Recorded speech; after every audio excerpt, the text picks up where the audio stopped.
Good morning, dear students.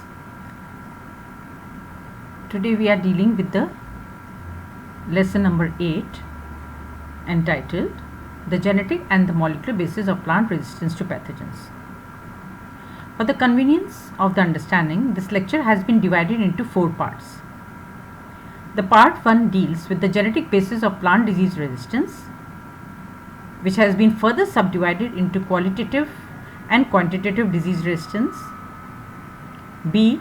Major genes for disease resistance, and C is the quantitative loci for disease resistance. Okay. Now coming to the part 2. So if we understand all these disease resistance aspects, we need to understand what are the basic mechanisms. So we'll be dealing with the biotrophic and necrotrophic pathogens. What are they? So how is the plant resistance working against the biotrophs and plant resistance working against the necrotrophs. So C is the plant resistance to necrotrophs.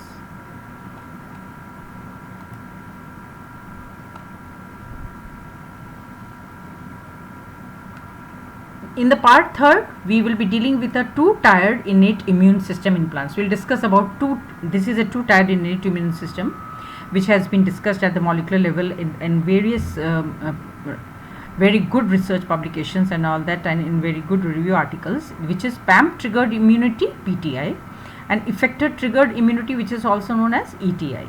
Means this is abbreviation, this is a full form. Now this I am going to continue this. I have dealt with PTI in the first part of the lecture, which is entitled lesson 8A. But from ETI onwards, I will be dealing in the lesson 8B portion. Now here effector triggered immunity, and also we will discuss about the contrasting models of the pathogen recognition by plants. So there are some 4 models: elicitor suppressor, elicitor receptor models, then guard model, and the decoy model. So we will be discussing about this. Now coming to the what is ETI? If we talk about ETI, what is effector triggered immunity? So to understand this, during the development of ETI, plants, effector triggered immunity, I have already discussed the pathogen triggered PAMS triggered immunity in the first part of the lecture, this thing. Now in the second part, where I am dealing with the effector triggered immunity, now what we know about it, it is the development of the ETI. It is evolved in the plants by evolving the R genes. So R genes is a must do for the effector triggered immunity to detect the pathogen effectors and trigger defense responses. So when we have the resistance gene, then it will be triggering the defense response, and pathogens in turn have evolved. और pathogens ने फिर क्या किया, इधर तो plant system ने R genes evolve किए हैं, pathogens in turns have also evolved some new effectors which may evade ETI. evade means उनको चकमा देने के लिए, मतलब उनको धोखा देने के लिए. तो अगर प्लांट एक तरफ से अपना सिस्टम डेवलप करता है, तो पैथोजन दूसरी तरफ से दूसरा सिस्टम डेवलप करता है, so that it can breach the resistance portion and try to establish itself. Such interactions between R proteins and effectors, they oscillate, means एक तरह से चक्रण घूमते रहते हैं between compatible and incompatible reactions over time. Now genes which are encoding, वो genes जो कि pathogen effectors इनकोड करते हैं, उनका कोडिंग करते हैं, वो इंड्यूस करते हैं आर जीन मीडिएटेड रेजिस्टेंस. उन वाले जीन्स को हम क्या बोलते हैं, AVR genes. I think AVR genes हमने कई बार डिस्कस किया हुआ है, and you all know what are the AVR genes, which qualitatively reduce virulence but only when the host has the cognate R gene, मतलब उसका मैचिंग उसके पास are gene मिल जाता है. Several plant bacterial pathogens contain members of the type 3 secretion system TTSS protein family, which can deliver bacterial virulence effectors directly into the host cells. Now what is PTO? PTO was the first disease resistance which was cloned from the plants. PTO एक gene का नाम है, कृपया करके ध्यान रखिएगा, ये gene का नाम है, और ये टोमेटो प्लांट से निकाला गया था Pseudomonas syringae के against. So which encodes an intracellular serine and threonine protein kinase, मतलब ये है इसका structure, which activates ETI in tomato. ये जो होता है फिर वो ETI करता है. So tomato का PTO which mediates resistance to bacterial speck disease caused by Pseudomonas syringae pathovirus tomato strains carrying the cognate AVR genes AVR PTO or AVR PTOB was the first plant gene was cloned that participates in a gene for gene interaction with the pathogen.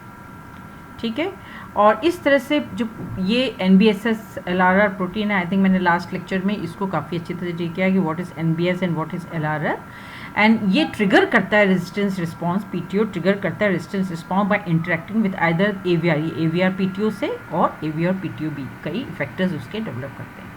तो last 15 years में about 25 के करीब genes have been developed, have been identified by which have been helping in the resistance program and the ETI and PTI. So plants can overcome pathogen suppression of PTI and re-establish ETI, but it is uncertain how they do this.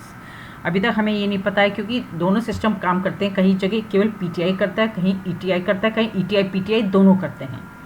सो इसको एक आपने सुना होगा Arabidopsis को, which is very important. It has this whole work has been done against Pseudomonas syringae in Arabidopsis, जिसमें कि इन लोगों ने ये पाया कि जो पैथोजन इफेक्टर है, ये जो पैथोजन इफेक्टर है HOPM1, ये डिस्टेबलाइज कर देता है होस्ट के ADP राइबोजाइलेशन फैक्टर को, and the host 26X proteasome which is required only for PTO but also for ETO and the post transcription. मतलब PTI में भी ये यूज़ हो जाता है और ETI में भी यूज़ हो जाता है.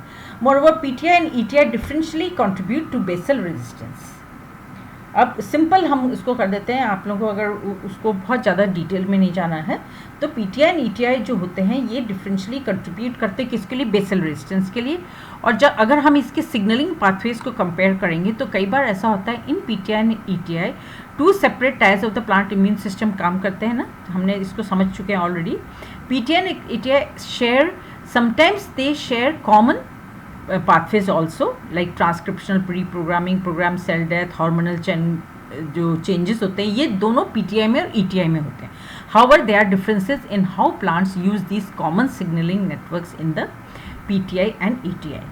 So अगर हम यहाँ पर देखते हैं,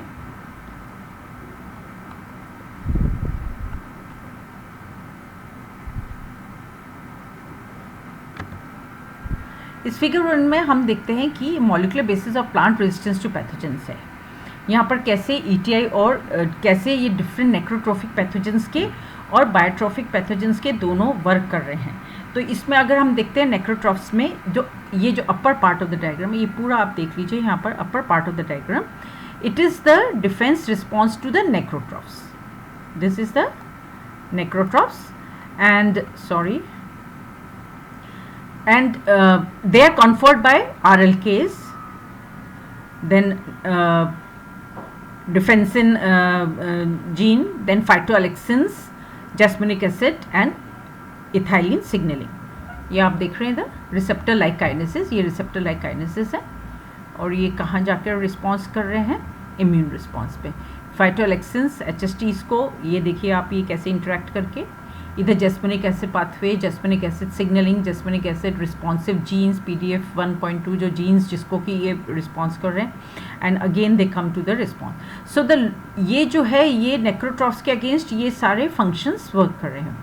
जब हम lower part of the diagram में जाते हैं, यहाँ पर 2 टायर्ड इम्यून सिस्टम दिखाए, यहाँ पर 2 तरह के सिस्टम दिखाए 2 टायर्ड में, एक ए एक ये. तो फर्स्ट वाले जो है the first tier refresh response is PTI. ये वाला जो है ये है pathogen trigger, pathogen means पैम triggered immunity. सो ये आप देख रहे हैं बायोट्रॉफ्स है, ये PD यानी पैथोजन अक्वायर, मतलब ये pathogen associated molecular patterns and damage associated molecular patterns, ये पैथोजन रिकॉग्निशन रिसेप्टर्स हैं. तो आप ये देखिए कि कैसे जब ये इनको रिसीव करते हैं उसके बाद क्या क्या फंक्शन शुरू हो जाता है. First tier that it is triggered on perception of this membrane anchored PRRs followed, ये मेम्बर एंकर्ड है मतलब मेम्बर्स मेम्ब्रेन के ऊपर, सॉरी ये मेम्ब्रेन एंकर्ड मीन्स मेम्ब्रेन पे ये स्थित हैं. तो ये क्या क्या एक्टिवेट हो जाता है यहाँ पर, मैप काइनेसिस, जो कि मैप काइनेसिस का पूरा कैस्केड होता है, मतलब कैस्केड होता है, एंड डाउनस्ट्रीम ट्रांसक्रिप्शन फैक्टर्स बनते हैं, ट्रांसक्रिप्शन फैक्टर बनते हैं जो कि लेके जाते हैं इम्यून रिस्पॉन्स के लिए. तो ये अल्टीमेटली इस तरह से इम्यून रिस्पॉन्स हो जाता है.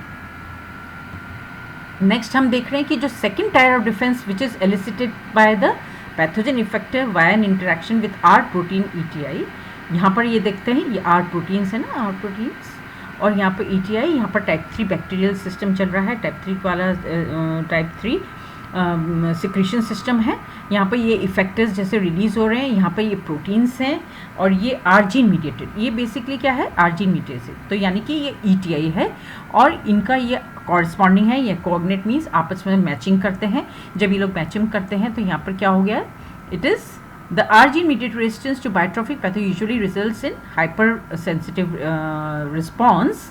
जो अगर ये बायोट्रॉफ होता तो ये hyper sensitive response, and meanwhile activates salicylic acid dependent signalling which is leading to systemic acquired resistance. तो ये जो HST so host specific selective toxins हो गए, PRRs हो गए, pattern recognition receptors, type 3 secretion system, reactive oxygen species, HR, pathogen damage associated molecular patterns. तो ये आपके लिए ये फिगर बहुत इंपॉर्टेंट है to understand the whole ETI and the PTM, and explanation has always has been given in the text. So I finish with this third part and I come to the fourth part.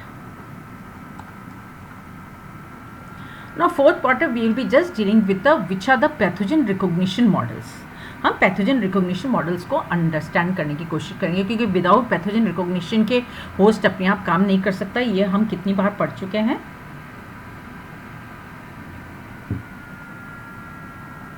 Now, in the 1930s, Fleur defined the basic elements of gene-for-gene complementarity in plant pathogen interactions, in which single plant-resistant genes and single complementary avirulent genes account for plant recognition of pathogen, which results in HR.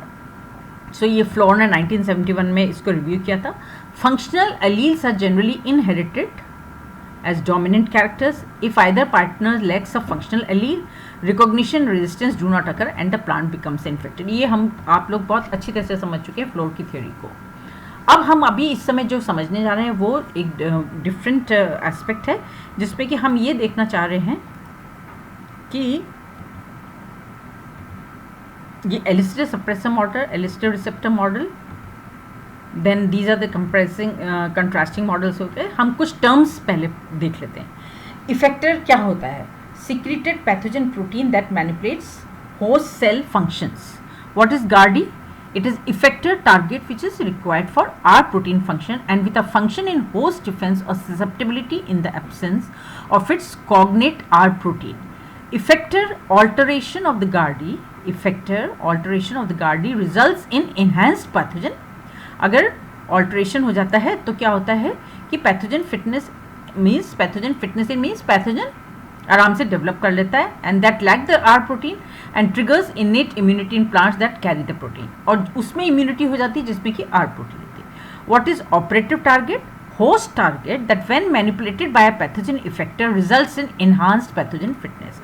वो target जिसको कि अगर pathogen effector touch कर जाता है तो क्या होता है, वो मॉडिफाई हो जाता है, और मॉडिफाई होके वहाँ पर आराम से पैथोजन को कॉलोनाइजेशन के लिए फिटनेस मिल जाती है। फिटनेस पैथोजन मतलब पैथोजन को आराम मिल जाता है, यानी कि वो कॉलोनाइज कर सकता है। What is R protein? Protein that confers resistance by mediating direct और indirect recognition of a pathogen AVR protein. This is often but not always an NBLRR protein.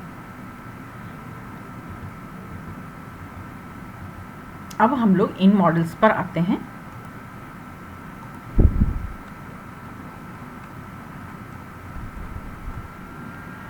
So elicitor suppressor and elicitor receptor model क्या होते हैं? These are the two main models which are proposed to explain the molecular basis of recognition and specificity in gene for gene system. हम पहले थोड़ा सा इसको पढ़ लेते हैं, उसके बाद में let us go to the figure. So this is basis of recognition and specificity in the gene for gene system. In the elicitor suppressor model, pathogens are thought to provide general elicitors that initiate defence reactions at plants until a specific suppressor produce. Effector और elicitor में तो ये लोग combine होके disease वो नहीं होता, effector और कॉम्बिनेशन नहीं होता तो डिजीज हो जाती है, अगर कॉम्बिनेशन होता है तो रेजिस्टेंस हो जाती है। लेकिन जब सप्रेसर की बात करते हैं हम एलिसिटर सप्रेसर में, तो उसमें क्या होता है कि pathogens they are thought to provide general elicitors that initiate defence reactions in plants until a specific suppressor is produced by a pathogen race. और ये काम किया गया था बुशनेल ने or well 1981, there are many references. The model assumes that many pathogen species have substances that elicit कि pathogen के पास जो कि डिफेंस रिस्पॉन्स एलिसिट करते हैं प्लांट्स में, and the responses elicited are mostly the production of phytoalexins and the induction of hypersensitivity cell death. Such responses are assumed to be elicited non-specifically by binding of the elicitor to a receptor in the non-host plant. Now the model further assumes, ये non-host की बात कर रहे हैं, जब जहाँ पर ये दोनों मिल जाते हैं तो ये non-host plant हो जाता है. The model further assumes that pathogens produce specific suppressor which prevent the non-specific elicitors. वो क्या करते हैं, suppressors होते हैं, वो non-specific elicitors को रोक देते हैं और plant infect हो जाता है. So in the elicitor effector model, either proteins from primary avirulent genes और metabolites आते हैं. आप समझ रहे हैं ना कि कहाँ से avirulent gene और वो उसको ऐड करती है, ठीक है. And in the suppressor model, there may be some specific plant receptor which is encoded by disease registration, and then this triggers the resistant response. Let us see the figures. अब आप यहाँ पर देख सकते हैं कि ये एलिसिटर सप्रेसर मॉडल है, ये एलिसिटर रिसेप्टर मॉडल है. तो रेजिस्टेंस किस आधार पे होती है, ये तो इसका रिसेप्टर है और ये क्या है, ये एलिसिटर है, ये रिसेप्टर है. तो जब ये कंबाइन कर जाते हैं तो ये क्या बन जाता है, रेजिस्टेंस. जब ये कंबाइन नहीं कर पाते, यानी कि ये आपस में coordinate, I mean they are not matching each other, then what happens, this is susceptibility. So this is called the elicitor receptor model. In elicitor suppressor model, now just have a look here. You see here is the receptor, here are the effectors. Okay, this is the effectors coming here, they are joining here and they match each other, and then they are coming to the resistance. But what happened in this, why it has become susceptible here, because these suppressors came actually. When these suppressors came, then they did not allow this to match each other, and then they reduce the virulence, they reduce the resistance program, and therefore the innate immunity is broken, and here the susceptibility is created. So you can have just see, this is the comparison of elicitor suppressor model and the elicitor receptor model. The elicitor suppressor model initiates plant defense reaction until appearance of a specific suppressor or in a particular pathogen race, which leads to a failure of defense reaction. B में जो एलिसिटर receptor model जो हमने अभी देखा था वो था कि protein encoded by avirulence gene is recognised by a specific plant receptor which then triggers the resistance response, जो कि फिर रेजिस्टेंस रिस्पॉन्स को ट्रिगर करता है. If the receptor does not fit the avirulence protein, this would inevitably lead to susceptibility. तो ये समझ में आ गया, ये तो बहुत means it is so easy to understand. And so now we come to the next model.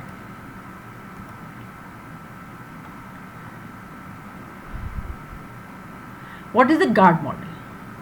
Now, there is increasing evidence for indirect interactions between pathogen effectors and R proteins, resulting in the proposal of the GARD hypothesis model. आप लोग समझते हैं ना, जैसे हमारे यहाँ पर rules बनते हैं, रेगुलेशंस बनते हैं, और एक हमेशा एक और सिस्टम होता है जहाँ कि वो ब्रेक करने का तरीका होता है. तो मेरे को लगता है कि नेचर में भी वो सब guard models, breaching of the rules and regulations, ये सब चलते रहते हैं. एंड क्योंकि हर इवोल्यूशन प्रोसेस में पैथोजन चाहता है खुद की एग्जिस्टेंस रखना, होस्ट चाहता है खुद की एग्जिस्टेंस रखना. So therefore in evolution they keep on developing. Now guard model is also one of this type of evolution process. Here we see there is an increasing evidence for indirect interaction between pathogen effector and R proteins, resulting in the proposal of the GARD hypothesis model. In this model क्या होता है, अभी हम figure भी देखते हैं, पहले इसको एक्सप्लेनेशन देख लेते हैं. In this model, R proteins they guard a limited number of host proteins, ठीक है, that are targets for R proteins. They guard, मतलब guard करते हैं, मतलब रक्षा करते हैं a limited number of host proteins की, that are targets of pathogen effectors during pathogenesis. क्या होता है, क्योंकि पैथोजन के पास एक दूसरा सिस्टम भी होता है जो कि हमने बताया था पीटीआई में, ईटीआई में, जो कि कैसे उसका ब्रेक कर देता है. तो before it comes to this, तो हमारे आर प्रोटीन्स एक गार्ड भी रखते हैं.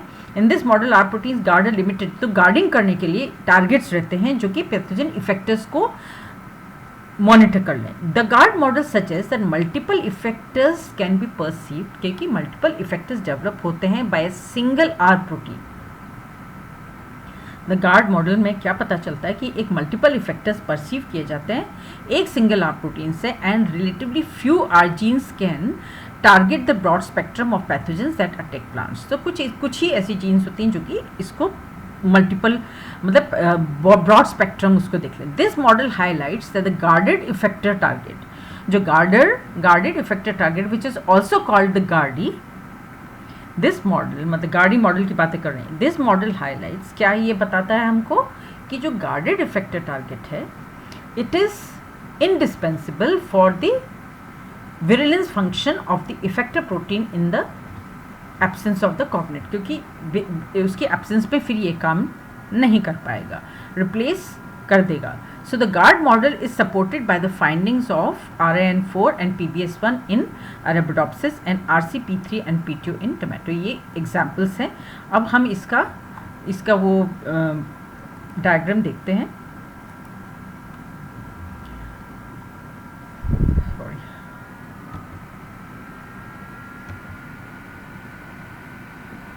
Now this is the A is the GARD model. You can see here, this is the, these are the effectors, okay. Now here is the R protein, this is the R protein, this is the GARDI and this is the ETI, effector triggered immunity। अब इसमें हमें effector triggered immunity, क्योंकि इसके दो systems develop हो गए, यानी कि उसने वो वाले की मॉलिक्यूल्स भी डेवलप कर लिए हैं, वो गार्डी भी डेवलप कर लिए हैं, वो इफेक्टर्स भी डेवलप कर लिए हैं जो कि पैथोजन को मॉनिटर करने के लिए डेवलप्ड हैं, और ये यहाँ पर मैच कर गए आर प्रोटीन से, तो इफेक्टर ट्रिगर्ड इम्यूनिटी यानी कि इम्यून रिस्पॉन्स आ गया।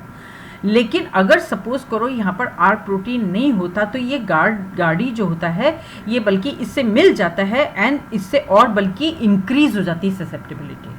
आप समझ रहे हैं, इसकी एब्सेंस में ये गार्डी बल्कि it will match itself with the molecule effector protein of the pathogen site, and then if you see the here it is increased susceptibility. Now we'll read the another one which is the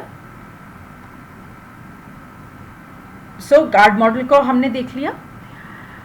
इसके कुछ examples हैं जो आप इसको पढ़ सकते हैं, जैसे इन एरोबिडिस AVR RPM1, AVR RPT2, these are two distinct effectors from Pseudomonas species which target the host protein RIN4, the status of which is closely monitored by the R proteins। ये दूसरे जो है RPM and RPS2, ये हैं गार्डीज जो कि उसको monitor करते हैं। तो therefore there is a enhanced susceptibility if when it behaves as an effector target and activated TIR NB-LR signal transducer for defense across the cell compartment। So आप इनको एग्जाम्पल्स याद कर सकते हैं जिससे कि आप लोगों को समझ में आ जाए।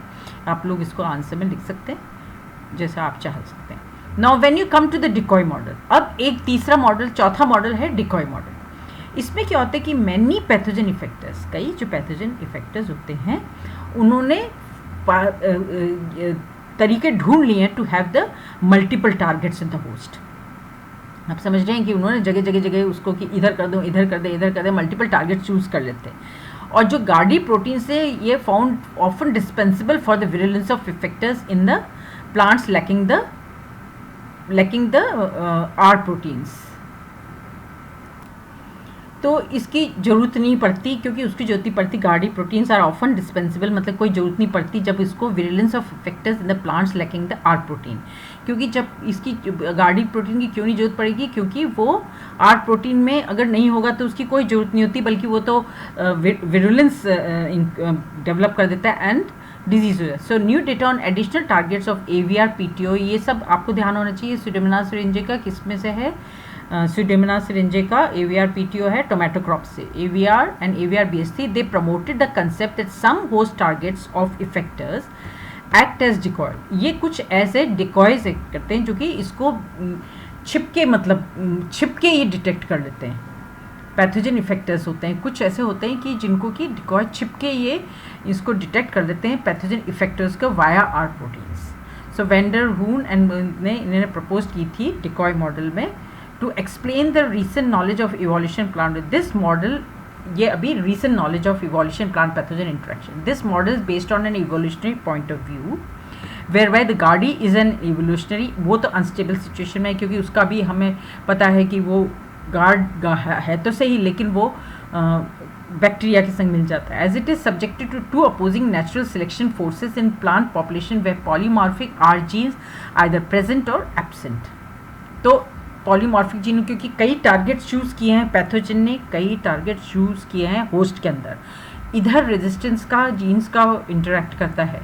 अगर डिकॉय मॉडल होता है तो डिकॉय जो इफेक्ट होता है वो छुप के अपने आप को छुपा लेता है. इन दैट केस क्या होता है कि लेकिन in the presence of functional R gene, जब आर्जीन होता है तो natural selection is expected to favour guardees with improved interaction with an effect to enhance pathogen perception. तो पैथोजन को परसीव करने में आसानी हो जाती है. लेकिन in the absence of R genes में क्या हुआ है, natural selection is expected to drive the guardee to decrease the binding affinity with the effector and evading detection and modification by the effector then results in a host decoy protein. इस line को आप अच्छी तरह समझने की कोशिश कीजिए. In the absence of R gene, जब आर्जीन्स नहीं होते हैं तो natural selection is expected to drive the guardee to decrease its binding affinity with the effector and evading detection and modification by the effector then results in a host decoy protein to be relaxed selective constraint during evolution. This decoy specializes in effector perception by the R protein. ये जो decoy model है इसमें क्या होता है कि जब है ना हम देखते हैं कि R प्रोटीन नहीं है तो उसके एब्सेंस में क्या करता है कि कुछ उसी के जैसे ही मतलब उसी का जैसे सिमिलर एक और डिकॉय प्रोटीन होता है, वो उसको परसीव कर लेता है. जब वो उसको परसीव कर लेता है तो क्या होता है कि फिर then there will be the chances of the resistance. So there are some examples again for this also. And decoy model guard model से different है क्योंकि ये indicate करता है कि manipulation of the guarded effector target benefits the pathogen fitness in the absence of the R protein. उसमें तो R protein करता है लेकिन इसमें ये जो मॉडल है ये मदद करता है होस्ट सिस्टम को.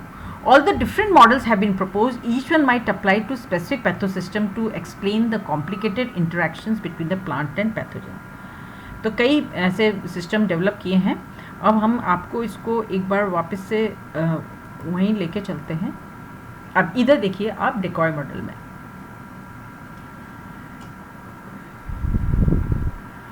comparison of the guard model and the decoy model. The decoy model. The guardie is in an evolutionary unstable situation named as decoy. ये एक अनस्टेबल सिचुएशन में आ जाता है और ये अनस्टेबल सिचुएशन नेम दी गई है डिकॉय. ये जो कलर बना है ना, हमने देखा कि इससे कलर चेंज किया मतलब ये अपना रूप बदल देता है, यानी कि ठीक है. ये देखो decoy. The Gardi is an evolutionary unstable situation, मतलब छिप के वार करने वाली बात है. नेम्ड एज ये है decoy. In the presence of functional R genes, in the presence of functional R gene, ये क्या है आर्जीन, ये है आर्जीन. In the presence of functional argine, natural selection is expected to favor guardies with improved interaction with an effector to enhance pathogen detection. In the absence of argines, natural selection is expected to drive the guardie to decrease its binding affinity with the effector and evade detection and modification by the effector. तो susceptible. यहाँ पर ये हुआ है Gardi model में तो हमने ये देखा कि सीधे सीधे एक वो बन गया था प्रोटीन और वो होता, लेकिन यही गार्डी प्रोटीन जो डिकॉय मॉडल में ये अपने आप को चेंज कर लेता है. इट इज़ एक्चुअली क्योंकि वो अनस्टेबल था, वो अभी उसके बारे में उसकी ज़्यादा स्टेबिलिटी नहीं थी, तो यहाँ पर उसको स्टेबलाइज करके वो अपने आप को मॉडिफाई कर लेता है. इस तरह से मॉडिफाई कर लेता है कि वो किसी तरह से इस आर प्रोटीन से मैच कर जाए. ठीक है, तो when it matches here then what happens, there is a effector triggered immunity and what happens then we find there is a immune response.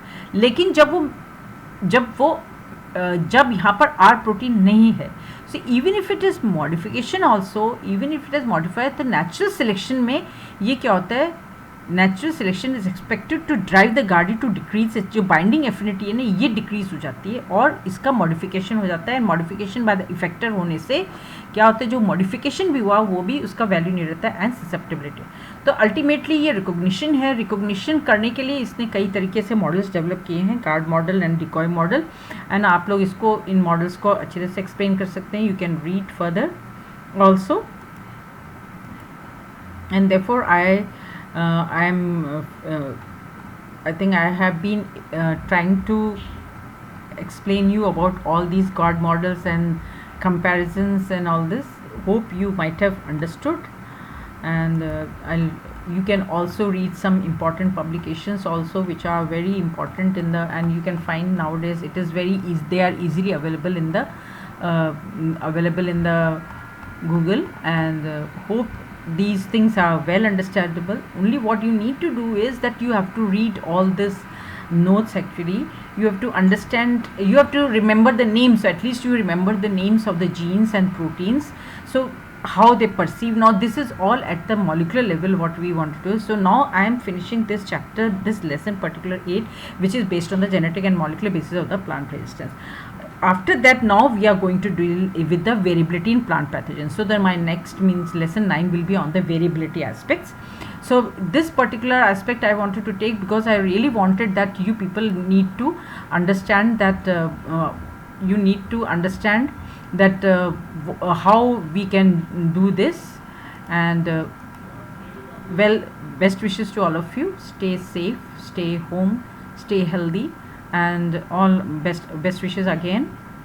Work hard, study, and you can if you find any problem you can always write me a mail, or you can personally talk to me. If you are not able to talk also, at least you can read these slides and these chapters, so that maybe they may help you in understanding the whole concept. Actually basic, what is the concept, because this is, we are dealing with a advanced form of the bacterial aspects, bacteriology aspects. Of course I have taken help of some of the plant pathogens which are of the fungal nature also, but that helps us actually. Okay, so thank you very much again, best wishes again.